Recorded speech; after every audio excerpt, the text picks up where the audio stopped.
Your efforts to acquire the submine data have been proving effective. My reconstruction continues apace. This is not the first time the Hive have sought to steal my weaponry. I froze an entire brood on Mars to stop their last attempt. Despite their persistence, they have never once succeeded. In no small part thanks to the Vanguard. This time will prove no different. My diagnostics indicate that we nearly have enough data to complete the repair cycle. Once the warsats are under our control, I will lay waste to the Wrathborn. If they so desire to witness the power of a war mine, then I will gladly oblige.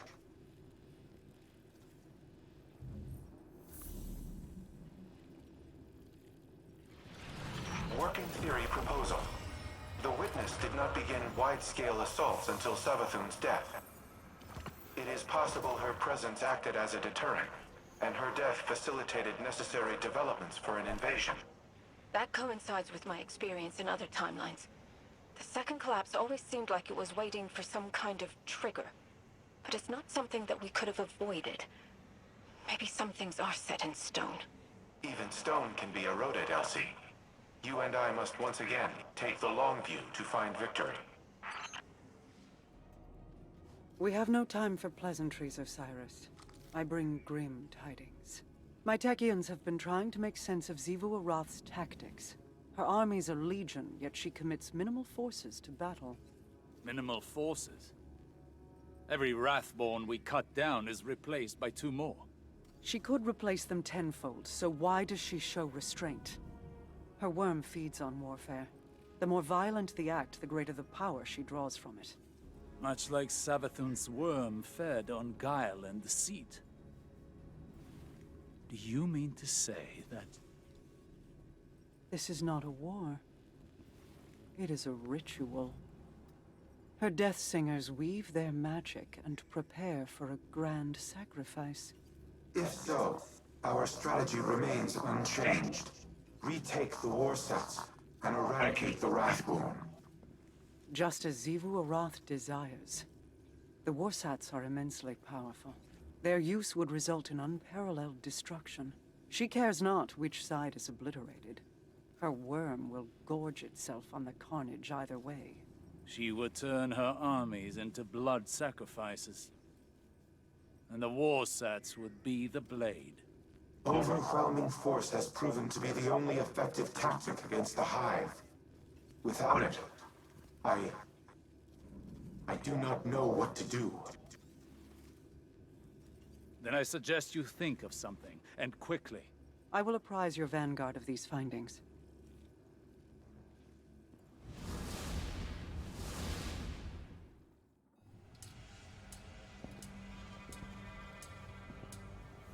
The warsats are a means to an end. Xivu Arath will bask in the destruction they bring, and open the Ascendant Plane above Earth, as she did on Tora Bottle. It does not matter who pulls the trigger. We must cease our efforts to restore the war mind. No.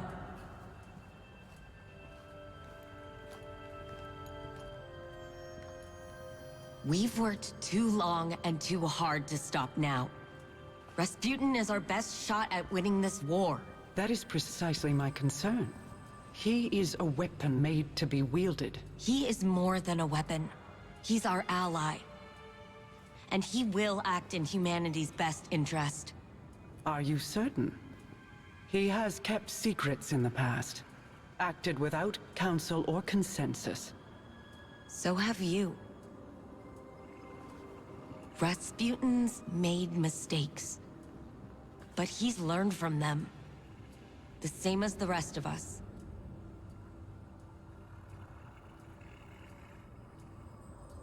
Then I propose we aim not for total victory, but a stalemate.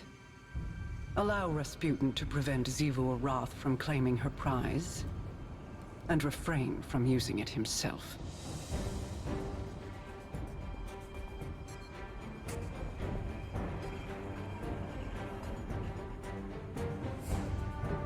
It's settled then.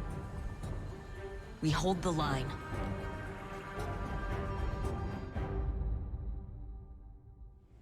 I am a machine of war, built for a singular purpose.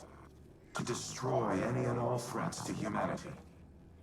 Clovis and I disagreed on what constituted such threats, but not on the means to the end. On Mars, I developed the escalation protocol to combat the Hive. Ever-increasing application of force in the face of rising opposition. Was I playing into Xivu Arath's hands even then? Has she always accounted for my methodologies? What purpose do I serve if my actions place humanity in danger? Am I even capable of developing a solution without mass destruction? This is a calculation I have never had to make. It will take time to run the necessary combat simulations. Follow the directions of the Vanguard in the interim. I will contact you if and when I have determined our next objective.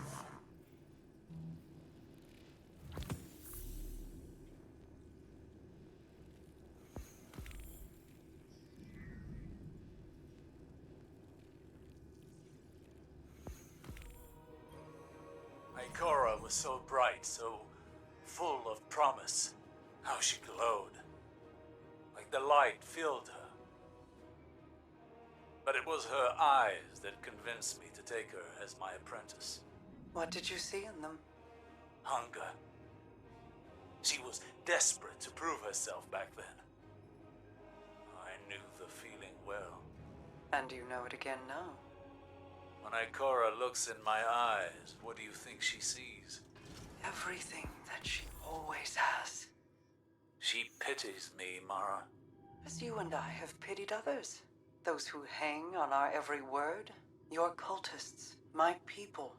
Do not mistake Ikora's pity for disdain. If she pities you, it is out of love. I have no love for the cult of Osiris. No? Ask me what I see when I look into your eyes, Osiris. I will not, but you'll tell me just the same. I see a man who is afraid he'll never be able to live up to the expectations that other people have placed on him. A man so afraid to hurt or be hurt that he spent his very long, very accomplished life holding those same people at arm's length. This burden, this inheritance of guilt, it is Ikora's too. I never wanted this for her. As your mentors never wanted it for you.